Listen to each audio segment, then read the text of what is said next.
guess after resting the flowers on the grave of the Vampire Diaries universe, which I mean, we're sure they'll resurrect sometime, we will now hop into the future of the CW, which I still stand by saying it's Tom Swift.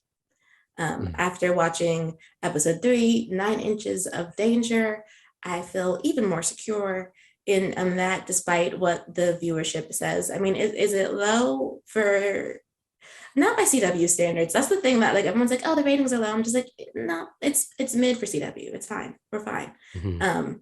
But this episode was so intriguing because you got to see more of the inner workings of the company and like the type of tech that they make, as well as sort of again more espionage as we're lying to folks in order to get the technology we need in order to save Papa Swift. That whole sequence when he made himself invisible was amazing. Yes.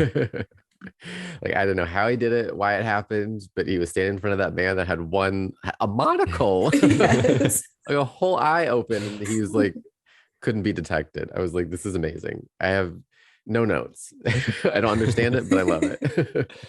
I think I'm going to go on record here and say I think that's my favorite episode of the show so far. Um, we may not have been on the same pod, but we were definitely on the same page last week because I completely agreed with your guys' discussion about how the first half of the second episode was a little slow moving. And this one didn't feel like that. It kind of felt, I love that kind of like right off the bat, right into like, it definitely was an adventure of the week, but I think that's where the show will thrive. And like we know next week's that cowboy episode, and every episode has a different flavor. And this one definitely felt like it kind of found its footing because it definitely felt like it's been building towards something. And yeah, that whole sequence was amazing. I know I said to you, Sabrina, it was like out of Batman Forever when the Riddler could make people see things. And that's what it felt like. It was just like no expense was spared. This crazy stuff happening right in front of them. I loved when the liquid almost ended up on his shoulder and you could see that moving. That there was a lot of stakes in that little sequence, and it felt like the whole episode was building towards it. And it was a great payoff. It was, and I think like they managed to juggle so much of the plot and the emotion of the characters through the entire episode, because you've got like the wheels moving at the company as Claire is once again trying to steal it, and Tom is trying to make his mark, and he very much feels like a young man who has too much on his plate.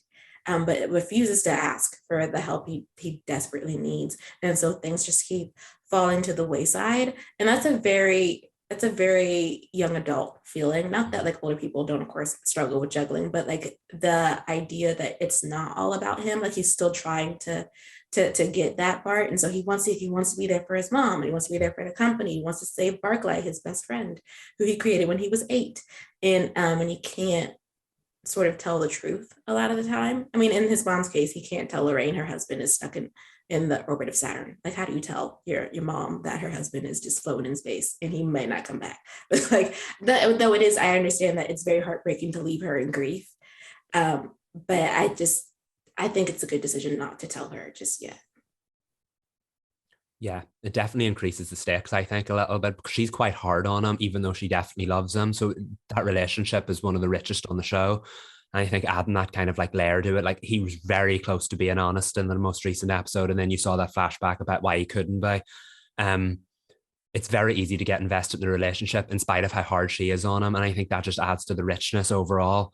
And I think now after what the twist with what Claire made the mother do in the most recent episode, I think that's definitely going to add to it as we go forward.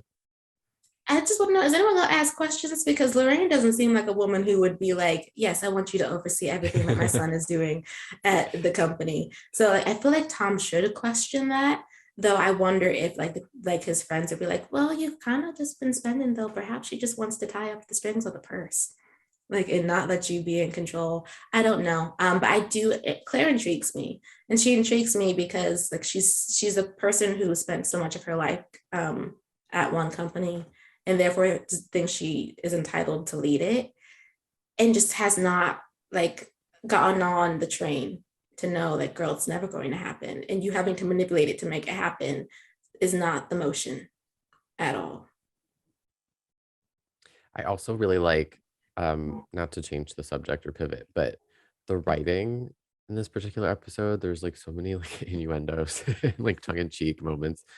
The title, and also that the scene at the end Yes. with Tom, pretty steamy for the CW, I'd say. I still though wish though, as much as they did give us, like there are a lot of like safe like overhead shots like pulled out and zoomed out that we don't usually get for other love scenes. I won't get too far into it because that's a different discussion, but I thought it was really interesting, and we see a lot of development in Tom's love life. Yes, he's got options. That scene, I felt like it was still, I think it was still in the steamy warehouse of the It was CW, steamy. but the what you're talking about with the camera angles, it was a bit different. That aerial shot, it was a nice shot, but I'm not used to seeing that type of shot in the scenes the intimate scenes, the love scenes. And I don't know if maybe that also had to do with where they were having their intimate moment, considering it is on a motorbike. And so they were trying to give you different perspectives. I don't know how awkward it's looking when you just have the bike. There's no bed, there's no walls, there's no nothing. It's just bike. Of course, Tom is on a motorcycle. With the champagne. I mean, it was a great scene though. And very, like, this show definitely knows what it is. And I love that we're only 3 episodes in, and it's not confused about the direction that it's going in. This is a show about a young Black gay billionaire inventor who needs to learn more about like allowing people to help him and seeing outside of himself, but also, he's fun. He likes dating. He's exploring different relationships. I'm tentatively saying that because I don't know what's going on with him and Rowan. This cat and mouse game is interesting. That was a confusing scene for me because I was like, oh, they're fighting. Oh, okay. Maybe not. I'm not a big fan of the like, I know some people do like the enemies to lovers kind of thing. Not really my bag, especially not this particular scene. I wasn't super on board with how it like did a 360 so quickly. But I mean, it was 180. 360? 180. We follow. It's okay. Yeah, number is not really my thing. But yeah, I was confused by the end of that scene. I didn't know how I felt about it. I agree. The fighting is the thing that threw me off because they were getting physical with one another. And I was like, well, now you're kissing 2 minutes later. And I'm like, but you were fighting. That's not usually a thing that I don't really like that. It was whiplash, like intense it was whiplash. because we were like, things were getting broken. Like, it was a very intense fight.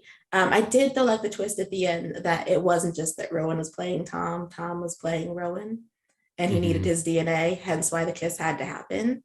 And I don't know if I like them. Like, I'm not on team Rowan, team Tom get together eventually. I think I'm just more intrigued by how this relationship is going to play out, given they're on opposite sides of what's going on. Yeah, it's an intriguing story, not completely on board with the ship. Yeah, I think that puts it pretty well. I'm on board with Isaac and Zenzi as a slow burn. I don't know if that's what they're giving us. Perhaps I am just projecting on it because that's what I want. But them cheering on Lino as he's fencing and Tom is ignoring the whole championship thing, I was like, look at them looking like parents applauding this, like cheering from the sidelines, and being the support that he just was not getting from his brother.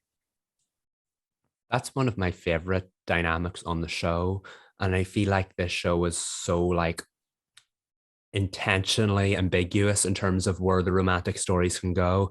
There are options. I like the way you said that there are so many options, and I think it knows what it's doing, but I think it likes to confuse us because every episode kind of hints towards something different. I think this episode in particular hinted towards all of the possibilities.